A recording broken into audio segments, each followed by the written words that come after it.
dunia ini tidak selamanya. Ini bukan tempat abadi. Ini semu.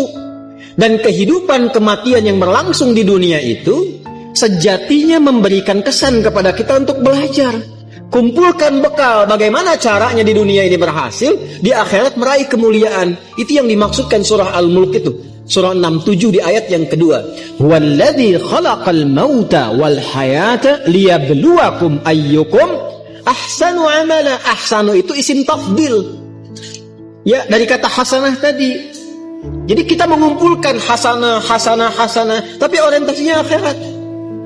Dan untuk mencapai ke titik itu, Allah berikan bentangan jalannya disebut dengan ibadah.